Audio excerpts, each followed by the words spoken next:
Вы смотрите «Актуальное интервью», в студии Сергей Михедов. Здравствуйте. Правильное, здоровое питание актуально сегодня как никогда. После новогодних каникул пора приводить себя в порядок. Каким должен быть пищевой рацион здорового человека? Какова польза витаминов и различных пищевых добавок? Как их правильно принимать? Об этом поговорим с гостьей студии Леной Багардыновой, врачом-эндокринологом, диетологом. Лена, здравствуйте. Здравствуйте. Что лежит в основе правильного питания? Конечно же, в основе правильного здорового питания лежит сбалансированный, полноценный рацион. Что это значит? В рационе должны присутствовать все необходимые питательные вещества. Это у нас и белки, и жиры, и углеводы, и причем они должны быть в балансе. И желательно, чтобы по минимуму были переработанные продукты. То есть всякие вот магазинные сладости, выпечка, фастфуд, газировки и так далее. Это по минимуму, а основа это должны быть натуральные продукты, которые несут в себе пользу и которые могут насытить всеми необходимыми нутриентами и витаминами. То есть это вот основной принцип здорового питания. Как воспитать в себе культуру правильного питания? Самое главное осознать, зачем нам нужны те или иные продукты, зачем мы должны отказаться или там ограничить какие-то другие продукты. Когда человек понимает все эти процессы, физиологию, он уже осознанно начинает пересматривать свой рацион. То есть мы пересматриваем свой рацион и смотрим, достаточно ли в нем качественных продуктов, что мы можем убрать, что нам надо добавить для того, чтобы получать вот именно пользу из питания. Питание это у нас что? Это у нас топливо. Мы должны напитать свой организм, чтобы он работал как надо, чтобы сохранить свое здоровье, чтобы профилактировать развитие различных заболеваний. И как раз-таки, когда человек понимает все эти процессы, он уже осознанно идет. Почему нельзя есть большое количество фастфуда? Некоторые просто не знают и думают, что правильное питание, здоровое питание – это для снижения веса. Но на самом деле это не так. Здоровое питание – это для поддержания здоровья у нас получается. То есть в первую очередь это вот осознание и понимание всех этих процессов. Ну вот расскажите, пожалуйста, почему нельзя есть фастфуд, чем он так вреден? Сам фастфуд, вообще любая пища, она сама по себе не является априори полезной или правильной. Питание не может быть правильным или неправильным, но питание бывает сбалансированным, которое несет пользу. Питание бывает не очень, скажем так, здоровым, при котором у нас могут развиться даже некоторые заболевания. Так вот, если употреблять много фастфуда, много переработанной пищи, различных колбасных изделий и так далее, у человека может возникнуть набор веса, ожирение, развитие даже таких эндокринных заболеваний, как сахарный диабет, например, если есть предрасположенность.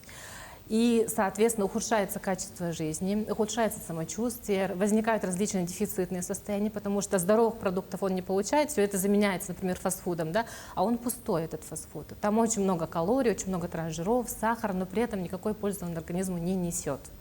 То есть главная проблема в том, что люди переедают. В принципе, в малых количествах употреблять фастфуд например, можно. если вы будете 2 раза в месяц пить колу и есть картошку фри, ничего страшного не случится. Но если вы ежедневно будете употреблять переработанные продукты, например, гамбургеры, и запивать все это колой, то неизбежно возникнут осложнения. В целом, вообще, как влияет еда на развитие эндокринных заболеваний?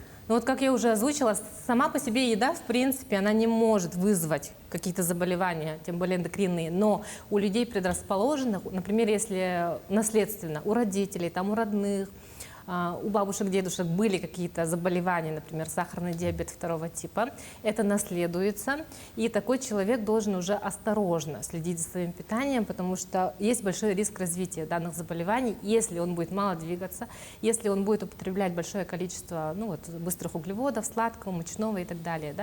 То есть если с этой стороны посмотреть, то действительно еда может вызывать эндокринные заболевания у людей предрасположенных.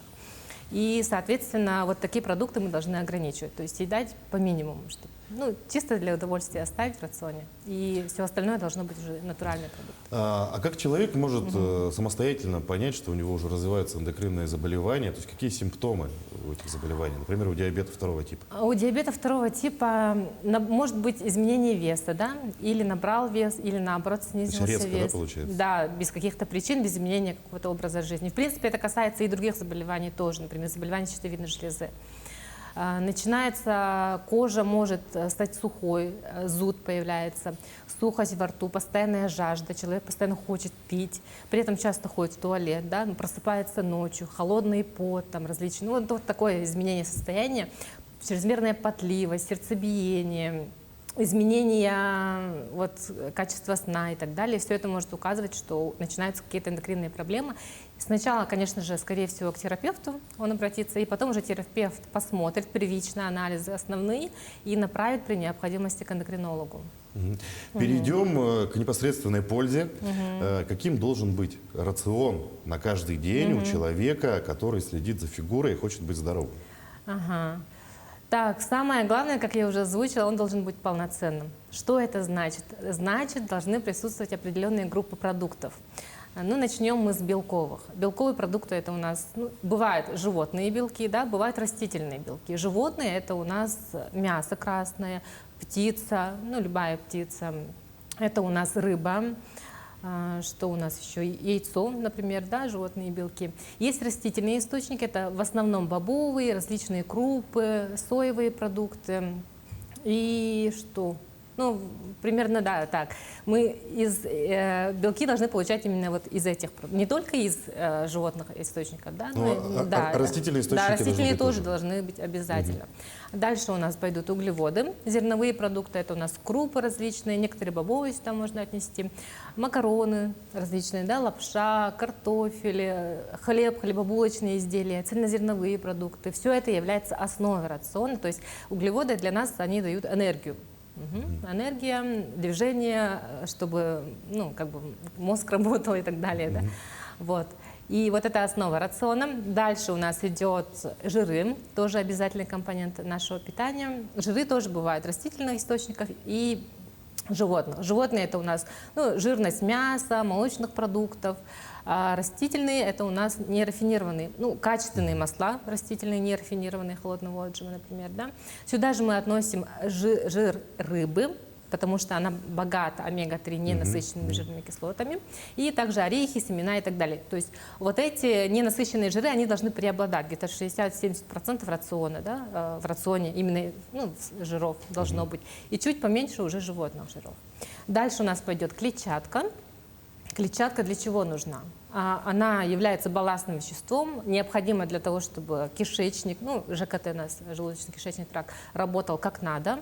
Плюс препятствие набора веса, и, ну, он как этот идет, улучшает микрофлору кишечника, помогает, да, поддерживать микрофлору продукты кишечника. какие основные содержат клетчатку? Конечно же, это у нас овощи и фрукты. Овощи и фрукты. Ага, овощи, фрукты. Овощи практически все, за исключением там картофеля. И фрукты, ну, самые такие распространенные: яблоки, груши, там, апельсины и так далее. То есть они все содержат клетчатку в большом количестве. И еще молочные продукты можно выделить отдельно. Они нужны для поддержания микрофлоры кишечника, опять же, для функции, нормальной функции, скажем так, кишечника. И тоже вот по рекомендации 2-3 порции вот молочных продуктов желательно употреблять в день. Это у нас кефир, йогурты различные, творог, сыры и так далее. То есть вы сейчас перечислили продукты, из которых можно готовить блюда, в принципе. Да, это вот именно должна быть основа. Можно я вот про тарелку, метод тарелки расскажу? Конечно. Вот, допустим, мы знаем, да, что должны быть белки, жиры, углеводы, но не знаем, как все это сочетать, как все это должно выглядеть. Какой пропорции. И вот есть прекрасный метод, очень простой, действенный.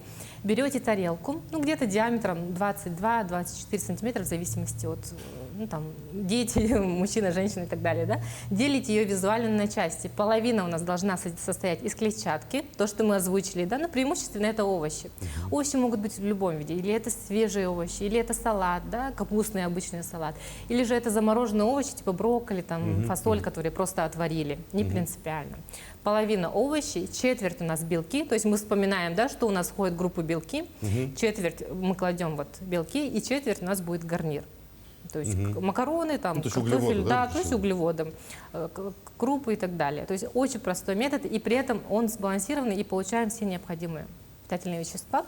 И обязательно не забываем про жиры. Растительные масла, каждый прием пищи мы должны добавлять. Ну, можно в овощи, можно там на гарнир, тоже не имеет значения. А сколько раз следует принимать пищу? Вот есть какие-то рекомендации в этом направлении? Ну, основное, конечно, трехразовое питание должно присутствовать. Сейчас очень много различных диет, да, кто-то следует там интервальному голоданию, кто-то очень часто перекусывает и так далее. Все это зависит от индивидуальных особенностей организма. Есть люди, у которых очень быстрый обмен веществ, и они вот через 2-3 часа уже чувствуют голод. Им надо перекусывать, и даже подойдет вот 5-разовое питание. Есть люди, у которых замедленный обмен веществ, им не надо так часто перекусывать, даже бывает хватает 2 приемов пищи основных. То есть это уже зависит от самого человека. То есть это все индивидуально? Индивидуально. Но вот основные 3 приема пищи я всегда рекомендую оставлять. Да? То есть завтрак, обед, ужин, они желательно, чтобы всегда были. Очень много информации и в СМИ, и в интернете о том, что людям необходимы витамины. Для этого существуют различные биоактивные добавки, да, либо витамины в виде там, таблеток или еще чего. Откуда брать витамины организму и нужны ли эти БАДы, вообще стоит ли их принимать? Конечно же, основной источник витаминов – это у нас питание. Если вы построите питание по тем принципам, которые я озвучила, вы будете в любом случае получать все необходимые витамины. Но есть витамины, которые мы действительно не можем получить из пищи. Например, витамин D. Витамин D у нас вырабатывается в коже под воздействием солнечных лучей. Но, как мы понимаем, с сентября по май у нас нет активного солнца, и в эти месяцы мы находимся в дефиците. И при этом летом тоже, потому что летом в основном все работают, да? Никто там не загорает активно. Ну, да. И получается, что летом тоже, сейчас по всем новым рекомендациям, летом тоже обязательно необходимо принимать витамины, потому что на активном солнце мы используем солнцезащитные крема для того, чтобы предотвращать какие-то злокачественные образования кожи. То есть витамины нужно принимать, это как принимать курсом или как или Это постоянно получается, вот принимать? витамин D необходимо принимать круглогодично, Постоянно. вообще без перерывов, профилактическую дозировку. Я рекомендую сдавать анализ хотя бы 1 раз. Сейчас у нас везде делают вот эти анализы на витамины, посмотреть, потому что на моей практике еще не было практически людей, у которых не было дефицита в той или иной степени. Зимой мы что часто чувствуем? Что упадок сил, да, какое-то депрессивное настроение. Ну, вообще нет настроения, потому что солнце мы не видим, и это часто вот как раз-таки коррелируется вот с дефицитом витамина D. Лена, закончились новогодние праздники, наверное, у многих были активные застолья. Что бы вы посоветовали вот, в завершении нашего разговора, как вернуться в норму? Вот, вкратце, Самое буквально. главное, без крайностей. То есть переедали в праздники и резко начали там голодать, какие-то разгрузочные дни устраивать. Вот этого не надо. Без резких движений, постепенно переходим к вот, здоровому питанию, и все будет хорошо. То есть вернуться постепенно? Да, в обычный режим постепенно возвращаемся и налаживаем питание. Лена, спасибо за информацию. Будем следить за своим здоровым питанием. Спасибо. Это было актуальное интервью. Оставайтесь на нашем канале.